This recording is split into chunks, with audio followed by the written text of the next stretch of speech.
Dans ce chapitre, vous allez apprendre les types de conteneurs utilisés pour le transport du cyanure de sodium, les équipements de protection individuels et les techniques d'assainissement appropriées utilisées pour gérer une situation d'urgence mettant en cause le cyanure de sodium. Cyanco empaquette, transporte et entrepose du cyanure de sodium de plusieurs façons. Le cyanure de sodium solide peut être emballé dans des boîtes en contreplaqué, communément appelées GRVS, ou récipients pour vrac souple. Ces récipients ont une doublure intérieure et un sac en vrac en polypropylène contenant le produit. Chaque boîte contient 1 tonne métrique ou 2204 livres de briquettes de cyanure de sodium. Chaque boîte GRVS est munie de grandes étiquettes sur 2 côtés opposés de la boîte, désignant le produit avec l'avertissement de danger bien en évidence. Les voitures de chemin de fer American Association of Railroads S286 et S263, dénommés wagons Sparger, peuvent transporter environ 84 tonnes métriques ou 185 000 livres de briquettes. Et des pancartes DOT ONU 1689 sur chaque extrémité de la voiture de chemin de fer. Les conteneurs citernes ISO sont spécialement conçus pour le transport de cyanure de sodium solide. L'ISO réservoir est configuré pour la vidange exclusivement par le haut, avec les valves situées dans une zone sécurisée à l'arrière en haut du réservoir.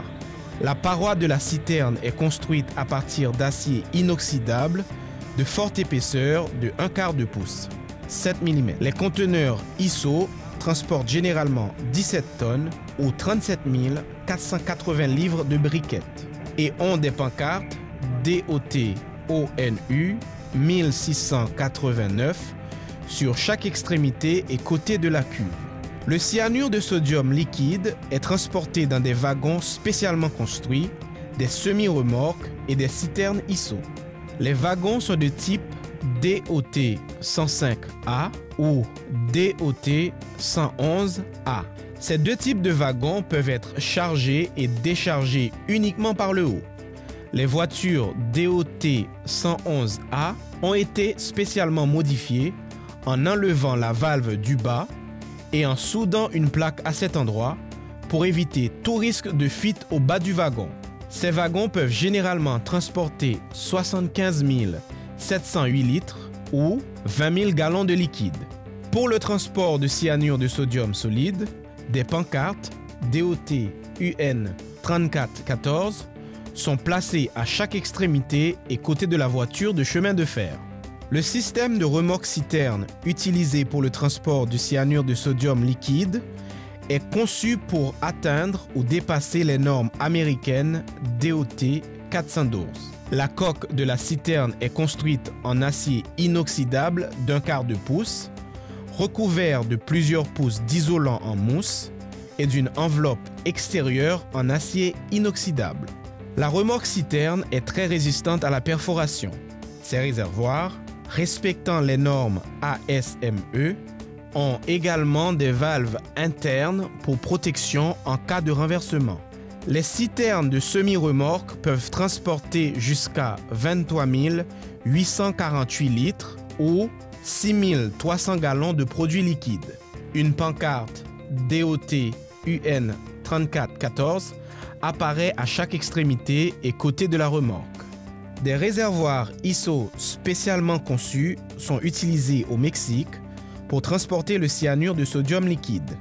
Ces réservoirs sont également conçus pour être résistants à la perforation et sont recouverts de plusieurs pouces d'isolant en mousse.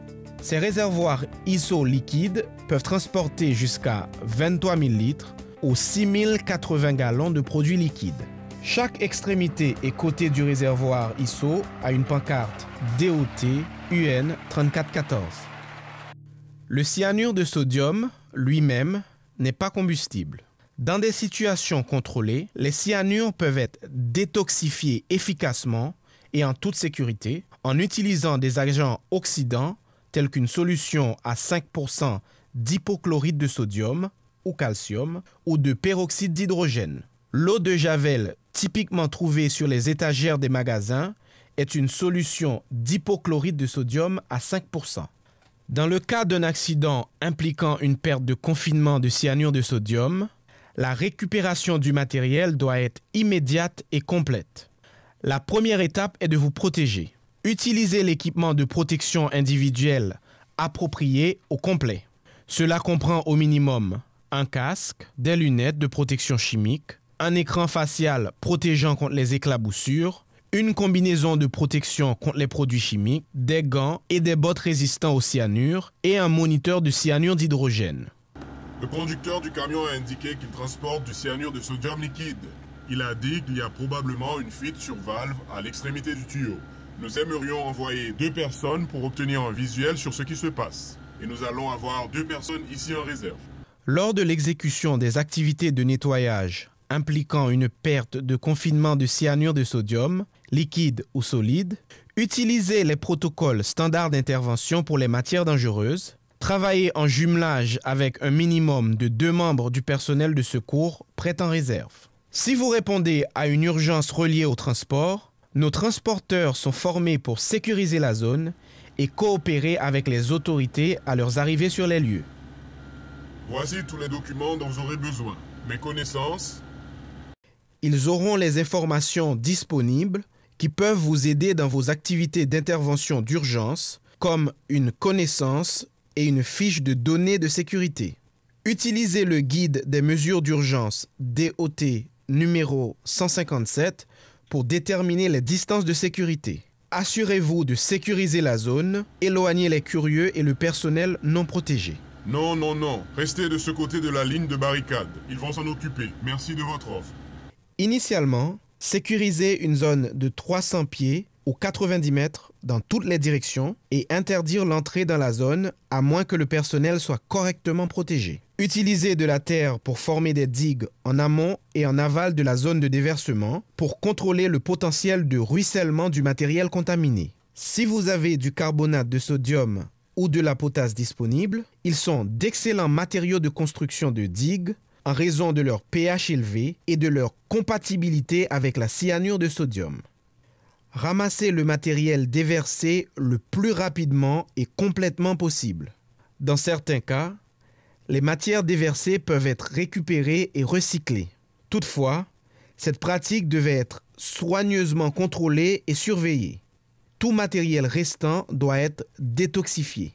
Les produits chimiques préférés pour la détoxification du cyanure de sodium sont une solution à 5% d'hypochlorite de sodium ou de peroxyde d'hydrogène. L'eau de javel typiquement trouvée sur les étagères de magasins est une solution d'hypochlorite de sodium à 5%. Après la désintoxication, le liquide restant doit être récupéré et disposé conformément à la réglementation de l'État et du pays où l'incident s'est produit. Lors du nettoyage d'un déversement de cyanure de sodium solide, même équipement de protection qui est utilisé lors d'un déversement de liquide doit être utilisé. Une fois la zone sécurisée, couvrir les briquettes avec une bâche pour éviter tout contact avec de l'eau due à la pluie ou de la condensation. Prendre des précautions particulières pour rester en amont lorsque vous travaillez autour de la matière déversée pour éviter toute exposition possible à la poussière de cyanure de sodium. Utilisez une pelle pour ramasser la matière sèche et placer celle-ci dans des contenants overpack. Des camions vacuum peuvent également être utilisés avec des conteneurs déchargeables conçus pour contenir des matières dangereuses. Aux États-Unis, les sols ou agrégats contaminés de cyanure de sodium peuvent être récupérés sous certaines conditions au lieu d'être traités comme un déchet dangereux.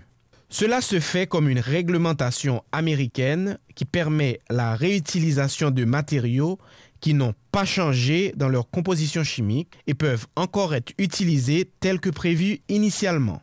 Typiquement, le matériau est transporté vers le site de la mine et placé sur l'état de lixiviation. Cependant, vous devez toujours suivre les lois et règlements de l'État et du pays où le nettoyage du déversement se produit lors de l'élimination des matériaux contaminés par du cyanure de sodium. Une attention particulière doit être portée s'il est possible que le matériel détoxifié puisse ruisseler dans les cours d'eau locaux, comme un ruisseau, une rivière ou un lac. S'il y a une possibilité, les activités de détoxification ne doivent pas être réalisées. Dans la plupart des cas, le matériel détoxifié est plus nocif pour les poissons et la vie marine que le cyanure de sodium lui-même. Tous les équipements qui entrent en contact avec des matériaux potentiellement contaminés doivent être décontaminés ou détoxifiés et disposés de façon appropriée si nécessaire. Utilisez l'eau de Javel, qui est une solution à 5% d'hypochlorite de sodium, ou le peroxyde d'hydrogène à 5% pour la détoxification de l'équipement, en veillant à capturer et contenir tous les liquides détoxifiés pour une disposition appropriée. En cas d'incendie, une tenue de feu formelle avec appareil respiratoire autonome est une protection adéquate dans la plupart des cas où le cyanure de sodium est impliqué dans un incident. Cependant, il est important de comprendre les paramètres spécifiques au moment de l'urgence afin de déterminer si une tenue de feu normale avec un appareil respiratoire autonome est une protection adéquate. Pour les incendies à proximité ou empiétant sur le cyanure de sodium et ses contenants, l'utilisation de l'eau est acceptable. Si les récipients ne sont pas rompus, ils peuvent être refroidis avec un jet d'eau. Si les récipients sont ouverts ou en train de brûler, il peut être souhaitable de laisser le feu s'éteindre de lui-même. Un agent d'extinction sec et alcalin est recommandé si disponible. Si de l'eau est utilisée pour éteindre le feu, tout ruissellement contaminé doit être contenu et détoxifié par une solution d'hypochlorite de sodium ou de peroxyde d'hydrogène à 5%, puisque le cyanure de sodium se dissout facilement dans l'eau. En aucun cas, les extincteurs au CO2 doivent être utilisés sur les feux impliquant le cyanure de sodium. Une réaction violente pourrait se produire entre le CO2 et le cyanure de sodium, libérant le cyanure d'hydrogène qui est toxique et inflammable.